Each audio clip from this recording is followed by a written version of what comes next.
Good morning, everyone.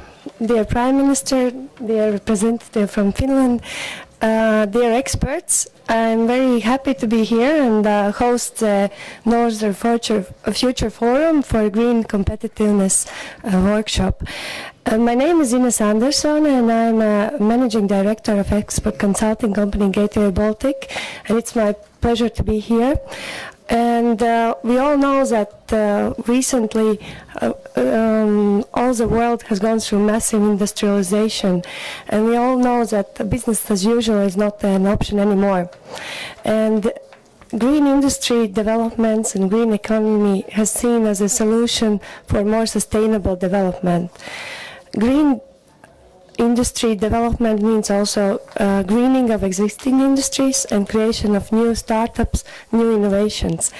And this forum is a unique opportunity for all of us from UK, Nordic and Baltic region to come together to share great initiatives, discuss challenges, of course, and pinpoint opportunities.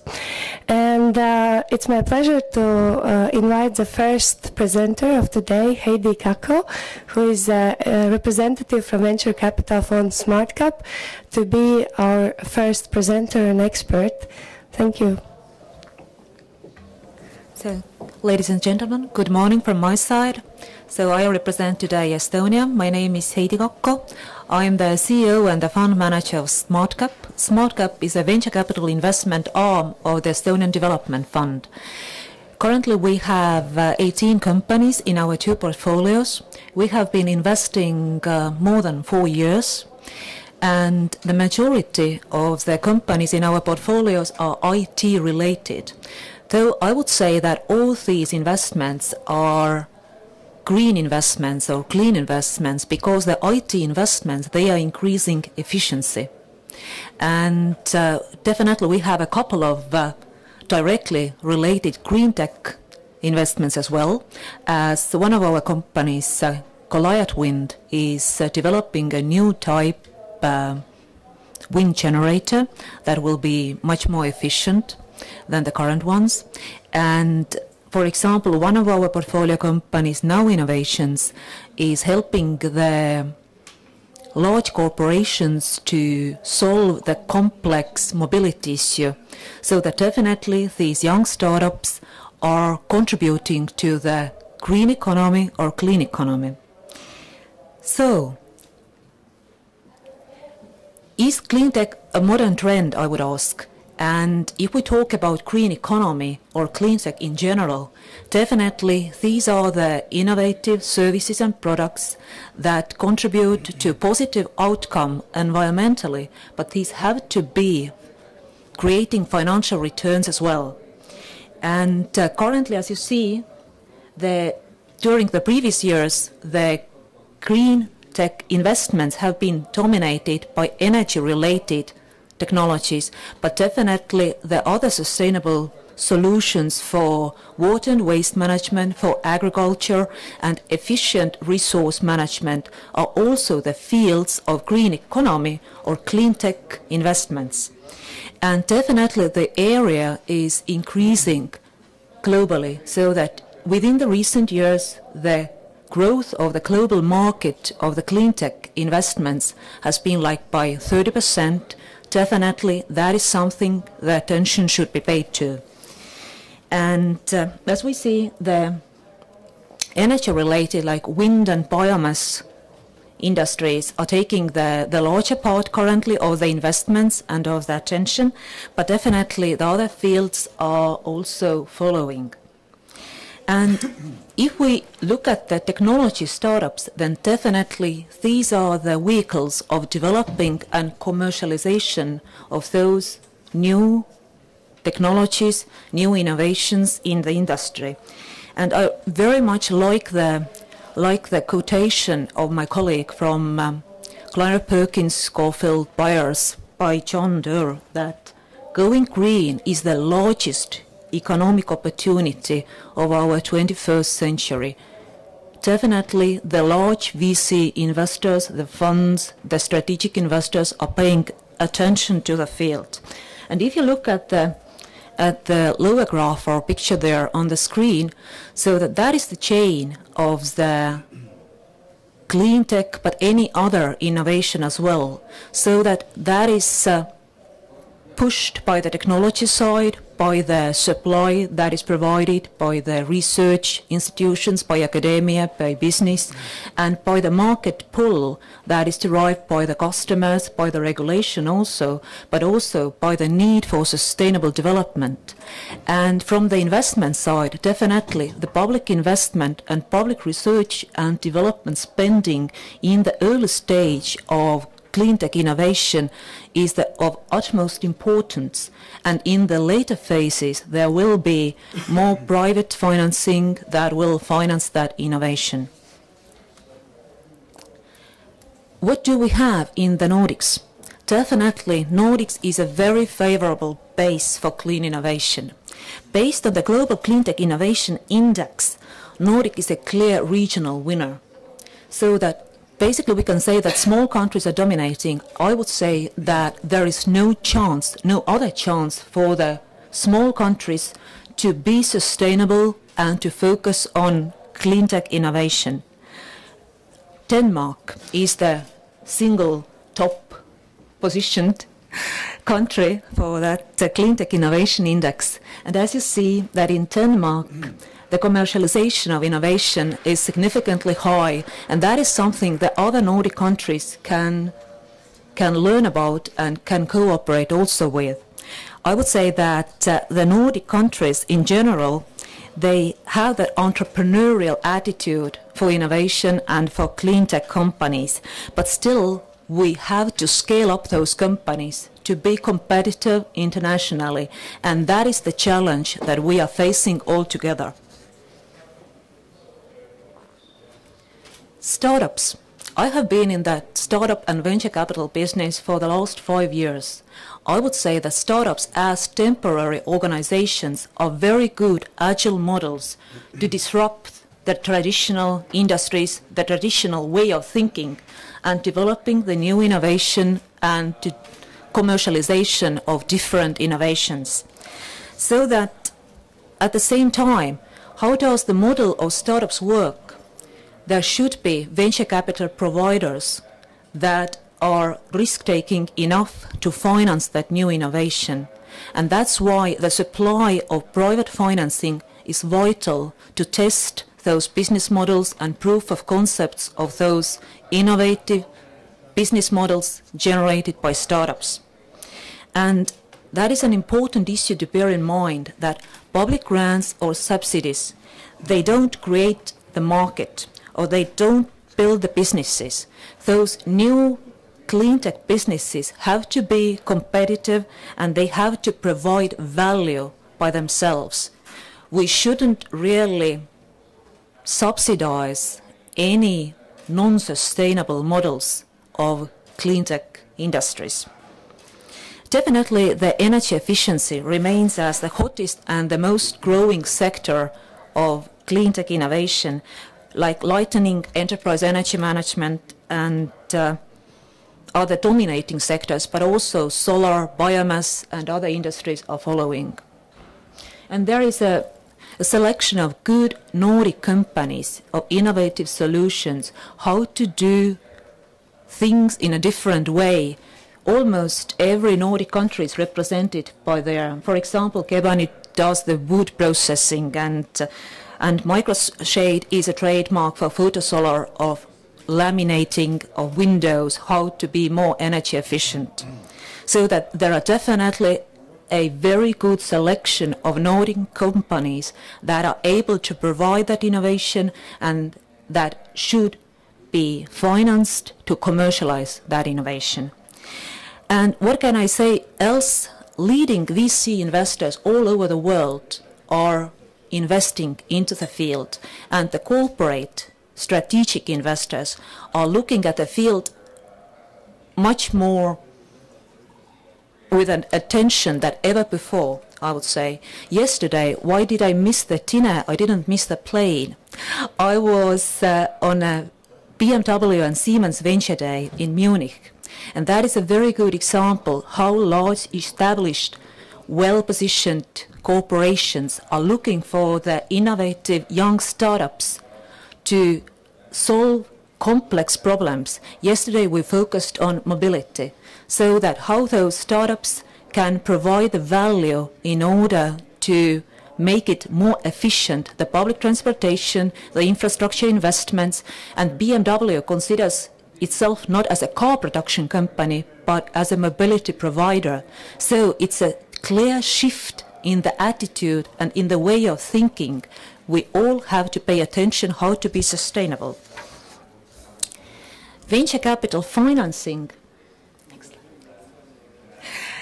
is very much local, so that the majority of the investments that are done in the region are local, so that do not expect the American or the Asian investors to come over to invest into the innovative, sustainable business models of Nordic companies, so that the majority of the Nordic investors and the majority of the investors provide the growth or expansion capital, so that is the biggest challenge of the young startups.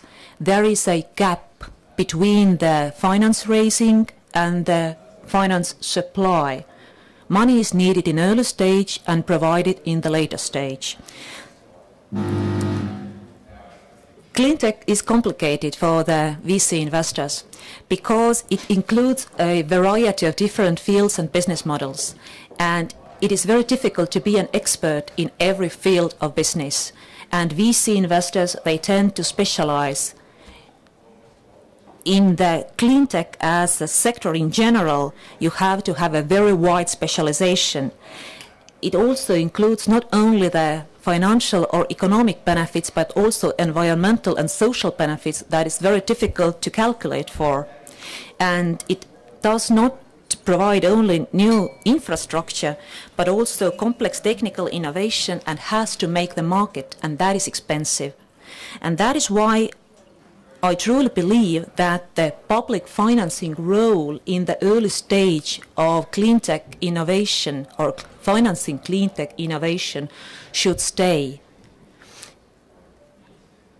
There's a good example of Baltic Innovation Fund, recently established with initiative of European Investment Fund, that the 3 Baltic states invest together into a fund of fund, and a part of the money will be attracted from the private market.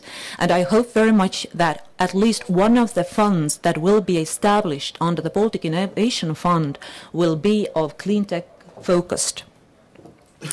Now we'll reach to the last question. Can the growth be forced by cleantech innovation and startups? My answer is truly yes. I do believe that the startups are a key to the green growth.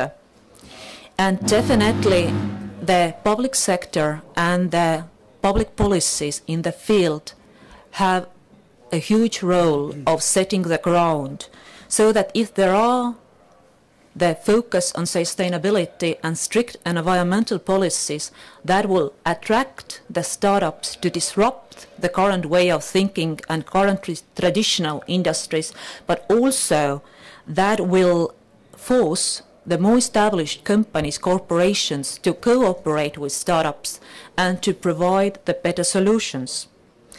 And definitely there are also new models of financing needed for that new model of startups, creating innovation and commercialization innovation. So that just to give you a couple of ideas, that as I mentioned, that BMW mobility focus is financing the new product development and commercialization in the field that the car production company would never be a part of. And for example, if we talk about green banking or green bonds or crowdsourcing or community financing, I believe that these are all the means that we could discuss about that would give a good ground for the green growth and the startups enabling that green growth. Thank you.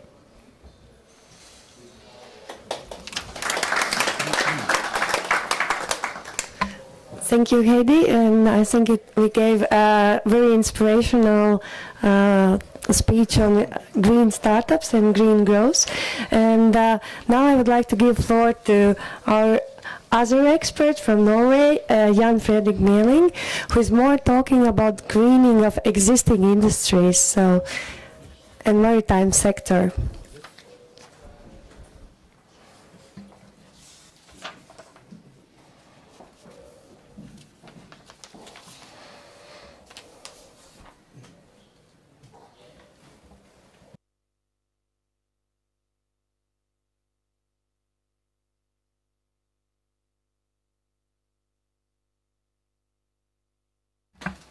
Thank you very much. Good morning, everybody. My company is a ship-owning company operating a fleet of 28 modern offshore support vessels. We are based on the west coast of Norway, and we are listed on the Oslo Stock Exchange. In brief, the most important features of our company is that we have been considered as a powerhouse when it comes to innovative operational solutions, mainly with focus on the environmental part of shipping. What you might do not know is that one single supply vessel in the North Sea, whether it's on UK shelf or Danish or Norwegian shelf, has emissions of NOx or acid rain equaling 22,000 private cars, one single supply vessel. And the coastal shipping in the North Sea and in the Baltic represent in itself 40% of the emission of acid rain. I do not believe that we would have seen one single land-based industry being allowed to continue to have emissions like this. But of some reason or another, it's very difficult for the world community to be able to sort this out. Shipping is a typical multinational industry, and I think it is definitely business as usual when it comes to these operations. And there is a strong need in order to make sure that we can reduce emissions of NOx, but of course also CO2. And back in 2003, 10 years from now, we launched the first LNG-fueled supply vessel in the world. Today we have 5 of these vessels, and the main feature is that we have 4 of them here, is that we reduce emission of NOx with 90%, 90. In other words, we do not pollute at all when we are in harbor, and we also take 20% of the emission of CO2 by burning LNG as a fuel. And then you can of course ask the question, why is it then so that there are only 9 such vessels in the North Sea, where there are approximately 200 or 300 offshore support vessels? And the reason is very simple. The reason is that historically this environmentally friendly technologies, they do cost a little bit more. There is an additional investment to it, and as long as the oil companies are not being asked at all to try to reduce the emissions when they operate transportation activities in the North Sea, then they go for traditional solutions. They rent in vessels burning heavy fuel or diesel with corresponding emissions. So we think that the initiatives that were taken back in 1999 with the Gothenburg Agreement, where Norway alone should reduce its emissions of NOx with 30% within 2010, of course they didn't make it. They didn't make it because there were no incentives put in place in order for people to rather invest and to rent vessels which are much more environmentally friendly. This is a picture from the port in Bergen, a small city on the west coast of Norway. A port like Rotterdam, which is one of the biggest ones in Europe, they have a huge problem with pollution. And they know that life expectancy in the region around Rotterdam has been reduced with 36 months over the last 10 years due to emissions, particles and sulfur in the air. And they really need to make sure that that we can supply these vessels in port, whether it's big tankers or container vessels, with cleaner energy. Because today they are burning their own fuel in order to produce electricity when they are in port. There are technology available today where we can do this. We have hybrid solutions, which we have one vessel with a fuel cell and battery packages, so that we can produce clean energy for these vessels. And in this respect, I think that the world hasn't got a choice. And the authorities of different ports in the world, they are extremely concerned about this, and I think it's only a question of making sure that we create the demand for new technologies. New technologies, before they are mass produced, are more costly. But in many countries, specifically in the country where I come from, if the first question I get, well, what is the cost per kilowatt hour? And if that is a little bit higher than traditional burning fuels, well, then it's a cost issue, and then we don't want to do it. In other words, we are not prepared to pay anything in order to pollute less, and that is something which is a challenge that we really have to address. Then another topic which has nothing to do with the business I'm in, and that is short sea shipping. If we look at the Baltic area and the North Sea, it's an extremely fragmented industry with very old vessels, and they are polluting a lot. And there are technologies available today in order to make this maybe the most environmentally friendly fleet in the world, if we so wanted to, and I would revert to that. But this is a serious issue for all the countries that are presented at this forum. So if we should raise some areas of discussion, if you go to an oil platform in the North Sea, there are regulations for more or less everything. More or less everything, even how to eat a cucumber. There are written regulations, but there's no regulations whatsoever when it comes to the emissions from the transport activities that the oil companies have to do in order to extract the oil and gas. I can't see that there should be any reason why there shouldn't be regulations, carrots, incentives, in order to make sure that this transportation activity becomes the most environmentally friendly one in the world. And we're not talking about any landing on the moon. The technology is available, it's in use, and it's just a question of making sure that people are really encouraged to use it even more. And the second one and last one is then related to the short sea shipping. I think the average age of the fleet in the Baltic and the North Sea is approximately 30 years. They are extremely less efficient when it comes to burning fuel, to produce the electricity they need on board, to run the propellers and so on.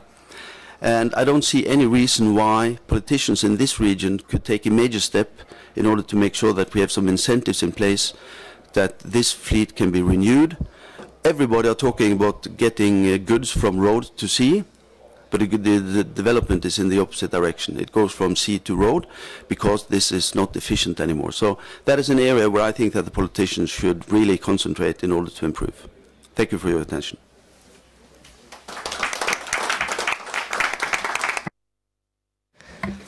Thank you, Jan Fredrik. And our next expert is Mette Glavind from Denmark on topic of construction and efficiency in the construction industry.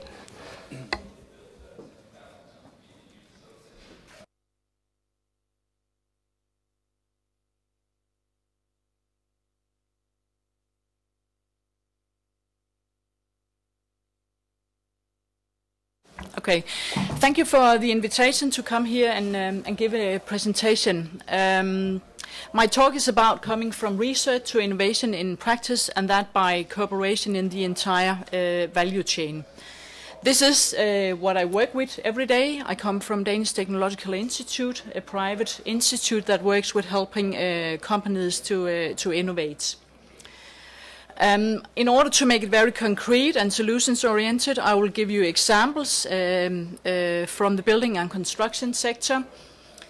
And this should make it easy to understand, and also quite significant examples, because this sector accounts for between 30% and 40% of the total energy consumption in society.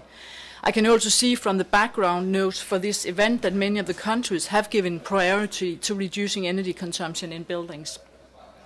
And please take notice of these houses before I move on, because I'll come back to them later on. So why are we here today?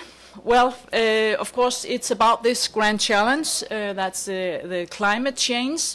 And we all have a role to play in order to,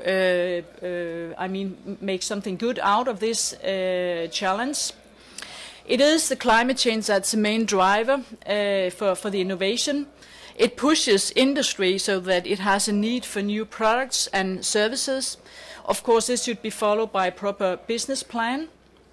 Then there's the research. This is often, but not always, an important ingredient for making innovation, but it alone does not take us the whole way. We also need some technologically based knowledge in order to bridge between the research and the industry.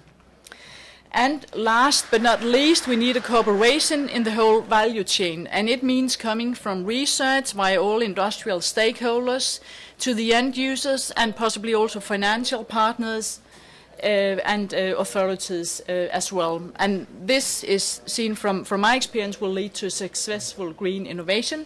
And I was happy to hear for the first speaker that Denmark is on the front edge of making green tech innovation. So. As an example of using this innovation model that I described, here are the houses that I showed on my first slide.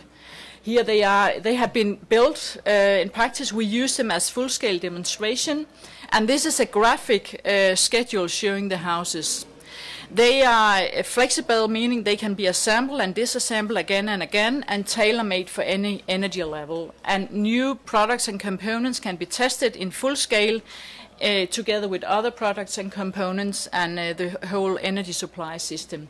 The house on the left-hand side, that's what we call a living laboratory where these new technologies can be tested. And the house on the right-hand side, it looks like a real home. And also here we have tested the user-related effects from the new technologies by letting test families live in the houses.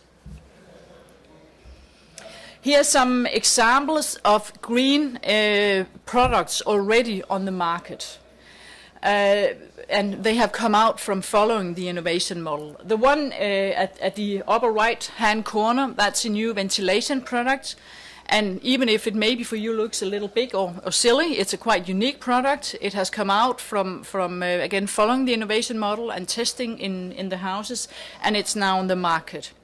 The other product, it's not a big commercial thing, but it's a fun spin-off, you could call it, from research in what we call modified wood. And that is a Nordic wood sort that had been modified to have a performance equivalent to that of exotic wood sort. And a guitar player adopted the technology and produced this guitar with the sustainable wood. And it was successfully tested by the guitar player Jakob Binzer from the Danish famous rock band DAD that you might know. The other example, which is again following this innovation model, is somewhat different in its setup. It is about a network where different companies join forces and deliver bits of the pieces in order to develop, construct and export energy efficient and sustainable houses. In that way also it's easier for small and medium-sized companies to participate. So this network has led to the establishment of a company that is right now exporting these houses with China as a primary market, and they do it on the basis of partnerships. You can see the logos for a lot of companies who are actually part of this. And looking at this house, would you actually believe that it's made out of a container? I'll show you. I have a half-minute video showing this, and it does work. Let me see here. It is so that all the elements for making the house is put into the container, and the container is then being shipped for China. And when it comes to China, it's all the elements are getting out of the container and mounted on the house. And you can see also that the container itself is part of the construction. Yeah, and of course you can see there are solar panels on the roof, and it's a green roof, and it can be tailor-made. Right now already several containers have been shipped to the city of Wuxi in China, where a new residential area has to be built. I have been asked to propose some questions and policy recommendations coming out of this, and there are a lot of ideas, but I have chosen what I consider to be the most important ones, and also the ones that are inspired by the work set up by the Danish government in the growth team for energy and climate where I participate. But the ones which are related to the subject about coming from research to innovation are the following. I consider regulations, as we also heard before, as a main driver for innovation. As an example, again, requirements for energy efficiency in buildings has pushed industry to develop new solutions.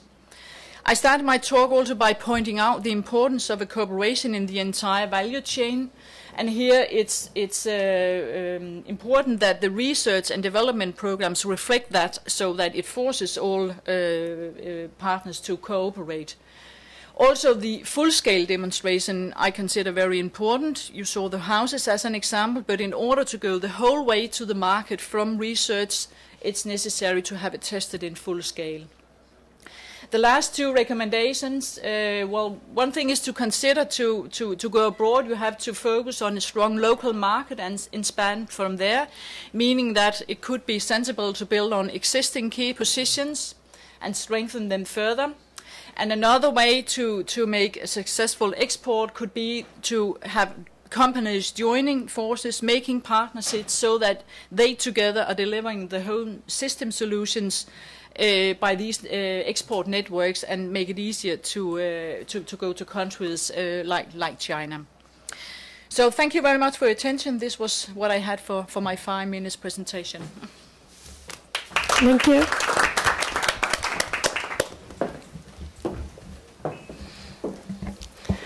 And now we will have a time for questions to each other, to experts, and some thoughts that you have had in mind while listening to our 3 presenters. Please, the floor is yours.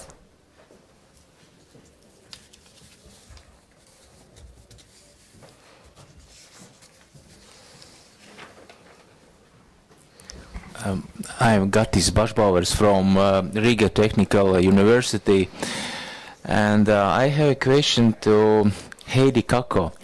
I think that you mentioned a very important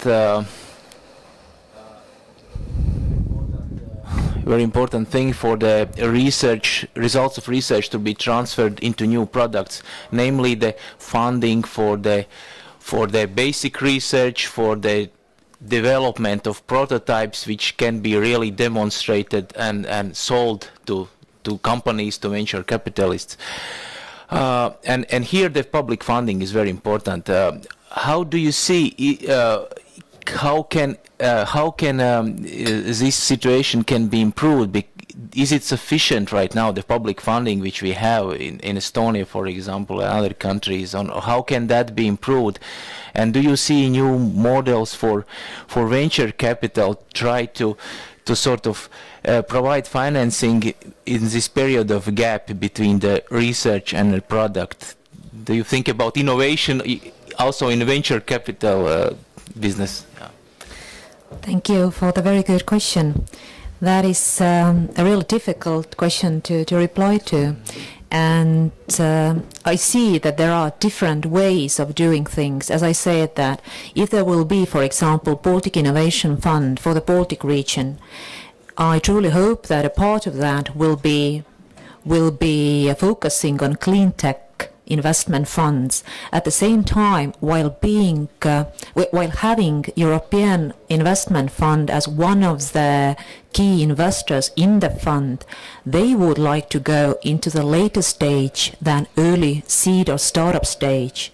So that, and also I know that prior to approaching the Baltic governments, the European Investment Fund has approached also the Nordic governments with the same proposal of setting up the Nordic Innovation Fund, just to enable more financing for the very early stage or for the technology transfer, for example.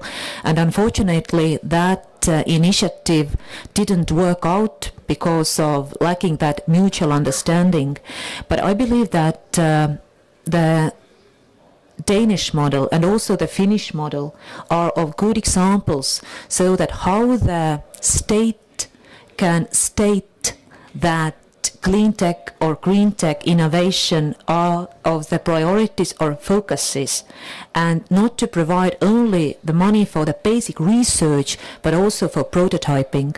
And currently in Estonia, I'm very glad to say that there has been also some still small but yet private initiative, from example from the side of Swedbank together with Tehnopol and Tallinn University of Technology, to set up a small prototyping fund, so that the amounts are still very small, but we see that there would be some corporate investors, for example, joining, that there will be more money for prototyping.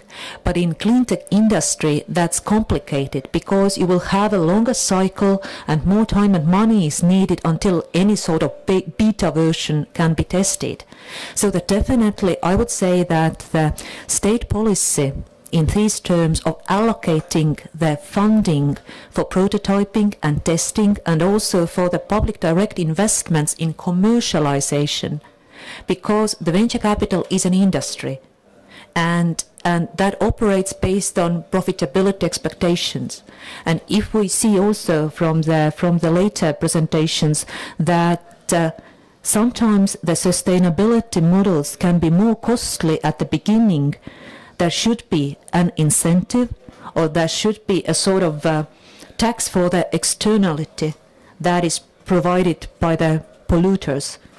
But definitely new models are needed. I would say that crowdsourcing for smaller cases is also a new means of financing of innovation in cleantech also.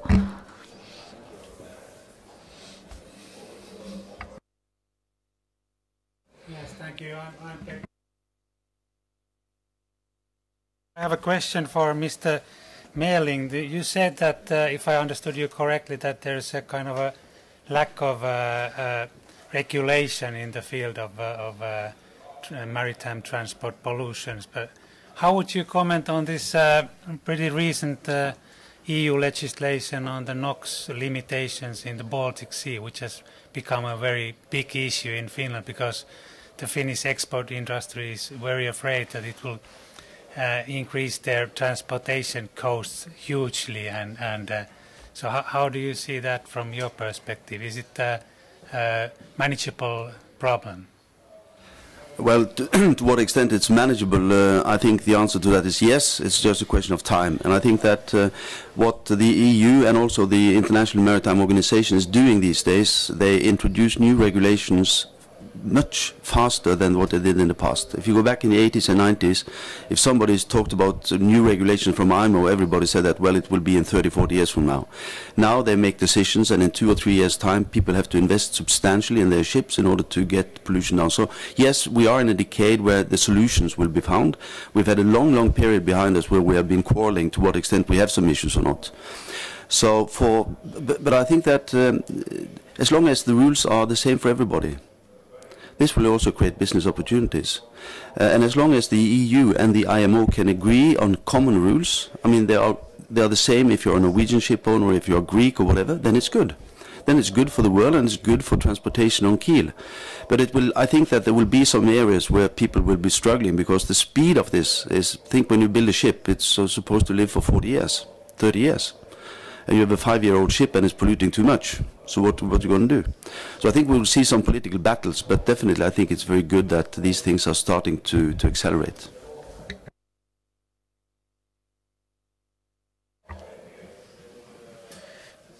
You said those vessels using LNG, they are a little bit more expensive than those which are using diesel fuels and so on. It's absolutely the truth. But to use vessels which will use LNG, you need also some seaports with LNG terminals. You have to get this fuel from somewhere. What do you think, which place will be the right place for a regional LNG terminal for those Baltic Nordic countries now? Lithuania, Latvia, Estonia and Finland, they are competing to get this LNG regional terminal, but according to my understanding, even only one terminal is not the solution for the whole transportation in vessel transportation in this area. I would like to ask you how you can see those further developments. When it will happen, we will start to use only vessels using LNG. First, maybe when we launched the first vessel in Norway, there was one single place where we could fuel, one single place, and that was in Bergen. And all my competitors have always said to me, well, fueling is an issue. We shouldn't forget that there were no petrol stations along the roads before the cars came. And in Norway today, we can fuel more or less in any port. So that the gas suppliers, they are prepared to do it. When it comes to the Baltic area, that will probably then be for traditional shipping activities, and then you need to have bunkering, whether you're going to have a big terminal somewhere. I don't know where that is supposed to be placed, but you need to have bunkering facilities in the main ports. Because the difference between bunkering LNG versus diesel is that diesel you can even bunker at sea. You cannot do that with LNG. You need to bunker along the quayside. But I think that as long as these vessels starts to come, there will be a need in order to have bunkering facilities also in the main ports in the Baltic area.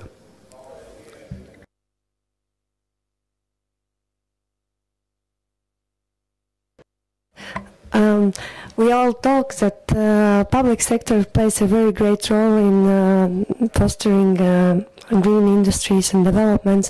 And I know around this table is David, Peter Boyd from the Carbon War Rooms, which is an alternative way of also developing green industries. Maybe, Peter, you can comment on your initiative and share your experience. Hi everyone. So I wear two hats, I suppose. One is Carbon War Room, looking at profitable solutions to climate change. We are an NGO, and the other one is chair of the Energy Efficiency Deployment Office at the UK Department of Energy and Climate Change. I think it's such a rich discussion. I think we've got a day and a half's worth of material in the three opening presentations. You know, there's a lot to discuss there. In terms of quickly. Sort of a few key themes. I think the first thing is scale and opportunity, and anchoring this discussion in the cost curve. Because we've touched on very different pieces within the three presentations, I think. The first on scale, two numbers I think I always start with. One is 768 is the number of grams it takes to generate $1 of GDP in the world today. So that's just one big number divided another big number. If we take all the climate stabilization trends we're all aiming for, plus the population, plus the income, the number we need to get to is 6. So from 768 grams to 6 grams. This is a 99% shift of the economy we all need to do. Not a 10% and hopefully everything's going to be okay, and big companies saying, well, we improved by a margin. So then the other piece then is saying, well let's look at the cost curve of opportunity, and McKinsey has done their curves, and many countries have then in turn done their curves, because the solution depends on where you are on the cost curve. Many of the things that you talked about earlier in fostering clean tech startup, I think, is in the realms of governments needing and should be supporting those pieces on the right side that have the ability to go to the left. So things that are currently too costly, but if with a little bit of help and a shove, they can then move and become profitable in the future. I think there's something that we are potentially missing as a collection of governments and civil society and private sector here, if we also don't focus fully on the energy efficiency opportunity, which is fully on the left side of the cost curve. What makes money right now, current policy, current technology, no need for a change in either. And so to take two examples that we've heard, one from the shipping industry. The shipping industry can save $70 billion a year in fuel on current policy and current technology. So they are currently wasting $70 billion, probably with the present company accepted, who's at the lead edge, and on the innovation side, the industry as a whole is wasting 300 million tons of CO2 as well. So why is that? And actually it comes down to market failures, not necessarily policy or technology. Two market failures in the case of shipping, and that is one that we have been looking at passionately for the last 3 years. Information, and this is a thread, I think, to the next discussion on the digital economy and open data. So information, it's very hard to tell a clean ship from a dirty ship in the fleet, whether you're on the demand side and you want to put your stuff on a clean ship and avoid the dirty ones, or whether you're like Eidesvik and you've got a clean ship and you want to prove to the market, my ship is better than the rest. So it's a fault in the market on both the demand side and the supply side in terms of information. The other piece is split incentives. Just like retrofitting buildings, 70% of the fuel in the industry is paid for by the cargo owner, not by the ship owner. So why would I, as a ship owner, put all these 50, 60 technologies that exist, that are startups, that Startup Estonia and others are looking at? These are brilliant new technologies. Why would I put these on my ship and give that person custom if I don't get the fuel benefit? And because of the first market failure, nobody cares anyway. So in Carbon War Room, what we've been looking at there is how do you solve that? One is we created this thing called shippingefficiency.org. It's the A to G rating on the side of every ship. It's like fridge freezers in Europe. Why not? Why don't you have the same sticker on the side of a ship? It's not perfect data. It's more to stimulate the debate and say, how can you get better information traveling around the marketplace? But information on its own isn't worth anything unless you make the demand side actors pull it through. So nudging people like the ports to say, we care about air quality. What is the ESI, the Environmental Ship Index of your ship? Cargill, who have just announced, we will not use Fs and Gs on our fleet. They will save money, they will green their supply chain, and they will also send this shockwave down the marketplace saying, where are those green technologies that clean tech funds everywhere want to invest in? I need them on my ship, otherwise I will lose business. And the third piece is capital. If you don't let the capital move and make the capital go at scale, then none of this stuff's going to happen. Many ship owners, again, potentially with the current exceptions of very good ship owners, lots of them are cash strapped looking at their next quarter. So why would they possibly invest in a technology that is 3 years, 4 years payback? And so what you need to do is look at finance mechanisms that maybe come from the building trade, ESCO financing, and etc., and say, how can you get pay for savings models into the shipping industry and let charterers, for instance, pay for the savings and get the savings back? And there's enough money in the marketplace there already. So I think it's really important to differentiate when we're talking about solutions. Where are we on the cost curve? Are we on the right side where we can, as governments and as private sector investors, look for people on the right that could become left and could become profitable soon? But where's the stuff now that makes so much money, but market failures are currently frustrating us from doing that? So I think that's one of the things that I thought came out of all your discussions and a bit of what Carbon War Room does. In terms of opportunities, if I could just close quickly on that. I think there's a piece here to sort of really collaborate on strategy. The UK just a couple of weeks ago formally launched our energy efficiency strategy for the UK, and it's publicly available on the DEC website. But it's basically founded on market failures first. And then what are we doing to solve those market failures? And some policies we kind of cover it, and some we've got a massive gap, and it's almost like a business plan on market failures. And I think there's a great opportunity to learn from each other in terms of what market failures are you solving in energy efficiency, and which ones have you got right, and which ones do you need help on. And I think we all can share that. Working on these market failures together, take shipping and buildings actually in terms of information. If all buildings had a really great energy certificate that functioned and had a well-funded audit underneath, the EU Energy Efficiency Directive is one of those things. But we all really worked out how does that data get in the hands of the tenants, so they go, why am I paying this high bill, as well as the landowners? And then public society and others are scrubbing through that information and serving it up to everyone so that we really do go for the savings that pay back now. So really sorting out that left side of the cost curve as well as the right. I just want to finish on what I think is so powerful about energy efficiency, and you can tell I'm waving the flag on that here, is that I think it unites the Nordic countries and the Northern Future Forum. It also, because we all face the same fundamentals. We are in cold countries with old buildings and not that great weather. So if we have old buildings, not great weather, and we've got some brilliant industry winners, everything from pump manufacturers in Grundfos in Denmark through to the ones you had on your slide, through to ones in the UK doing wind turbine optimization, etc. We've got world winners.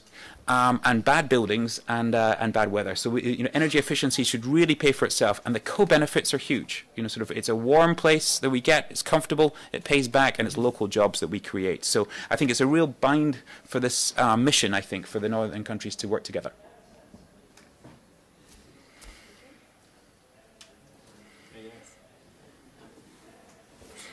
Sorry, you were talking just about Estonia when we are talking about energy efficiency issues. in Estonia, we are using 2 or even 3 times more energy to heat our buildings than in the level of energy efficiency is much different in Norway, in Finland, in Sweden, and the total different situation is in Baltic states. We are using 2 or 3 times more energy to heat our buildings than they are using in Finland, for example. Why? It's because of our history. This quality of buildings is still quite bad. Now we have some state programs to stimulate people to start to renovate their building, to increase energy efficiency in their buildings. We are covering even 30% from all those renovation costs. But people, they are not so keen to follow those programs, to take part of those programs. You know, elderly people, they are just saying that, oh, let me go, and then those who are getting my flat according to my last will, let them take those credits and so on. This is a huge problem in our country. You describe situation with the startups where we have in Estonia. Yes. We are really good ones in this meaning. We are getting some awards. Skype was developed in Estonia, of course. We are very proud about that. We just had, we are finishing electric car program. Estonia will be the first country around the world which territory will be totally covered with quick charging stations. So we hope more and more Estonians they will start to use electric cars. But at the same time, we are wasting energy in our houses, in our apartment houses, and you know, there is no solution. People, they are just waiting help from the government. 30% is not even enough for those people. They think taxpayers, not taxpayers, but government has to renovate their houses. So this is a huge market, not only in Estonia, but also in Latvia and Lithuania. And you described very innovative solutions. There are solutions in technical meaning, but somehow we have to promote those ideas to our people. Yes, just recently we tried to help our people to find those innovative solutions because electricity prices increased 20% from the 1st of January this year in Estonia. So, but this is not enough. Once again, this is not enough. People, they are waiting for help from the government, from, I don't know. Somebody else has to do that. They even saying we gave our vote to one political party which promised to decrease housing costs, and we did all what we had to do. We gave our vote to them, and now we are waiting for a solution. So I'm asking for those innovative solutions, and not only in technical meaning, but in meaning of finances, in meaning of preparing this public opinion.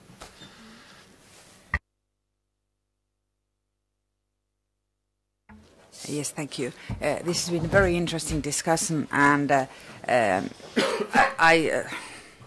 something that I noted was that you said that the Nordic region can be a winner region globally. That is very true, and of course we have this, well, and you mentioned northern countries, we have cold weather, we are used to use a lot of energy. You say that in Estonia you use it a lot. We have also long distances in logistics. We have very often, at least in our country, we have a sparsely populated area. All those need a lot of energy, as well as our traditional industry, which is based on natural resources like mineral and like forests.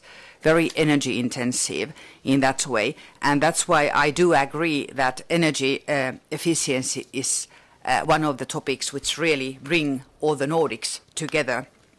And then I just wanted to mention that it's not, well, not only the question of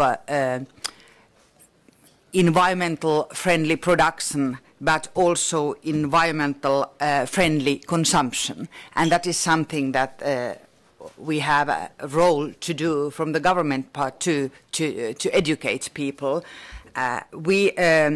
We already in 2005 we established a program addressing sustainable consumption and production in Finland, and we updated it last year, and we published a program. We call it More from Less Wisely. So we have less and less natural resources and more needs, so we really have to do something, and that's why it gives a good possibility for innovative solutions. Thank you.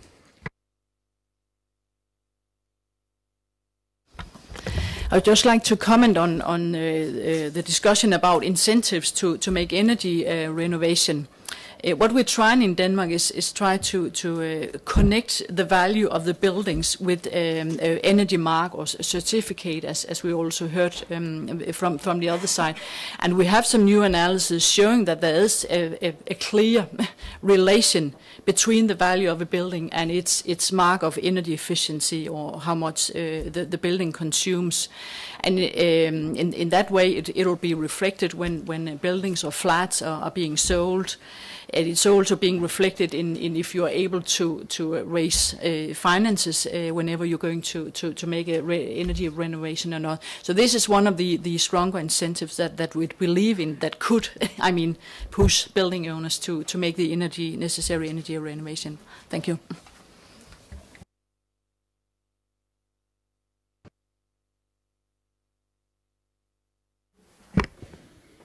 One of the points that we've made, and if you think about large investments, and energy is a large investment, is the use of transparency and the use of effective data and comparative data here could be very, very useful, and an investment in the data side of how energy efficient a building is, or how energy efficient an item is a one-off cost which a government can help with and can push. But it's clear that what you're talking about is the total cost of ownership of a house. It's rather a total cost of ownership of a ship, total cost of ownership of a computer system. If you have those numbers and you can compare, the right decision doesn't necessarily need a massive incentive scheme, because the answer is in front of you. It's actually collecting the data effectively. The big difference we have now is, say, 5-10 years ago, collecting that data was extremely bureaucratic and was seen as a barrier to entry for change. It's now relatively easy to collect that data, and that's somewhere where governments can help nudge the market along, and then nudge and then get away. And that's where the total cost of ownership could really help.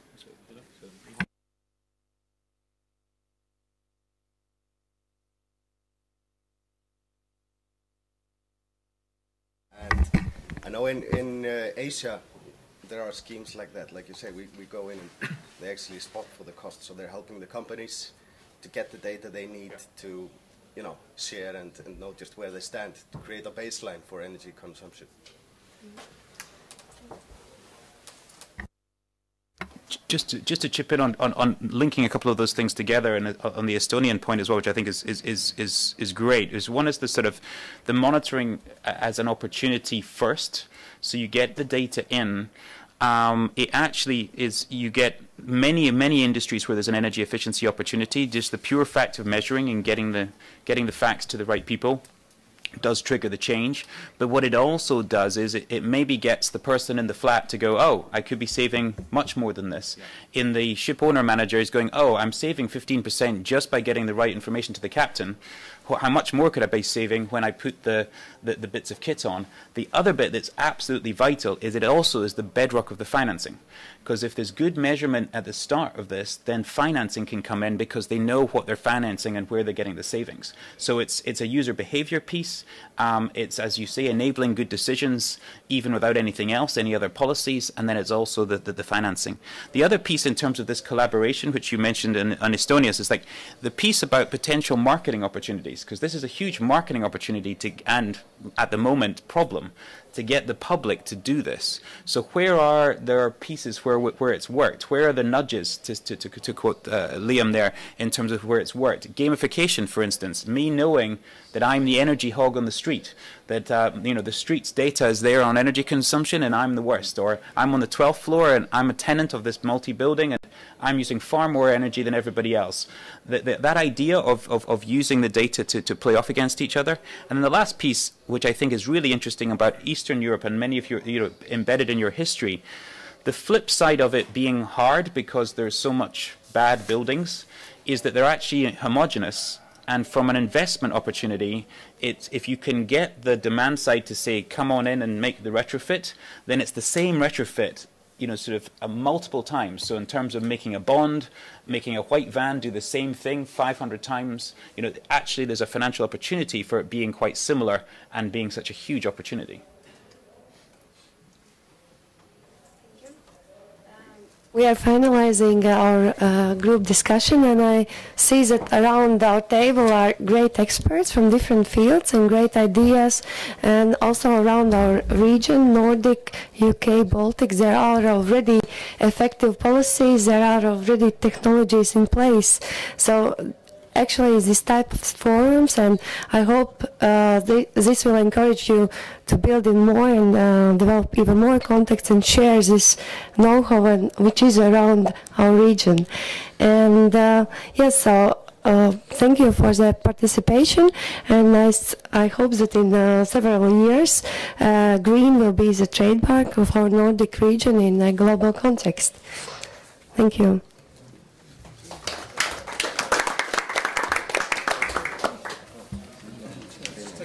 jah, aga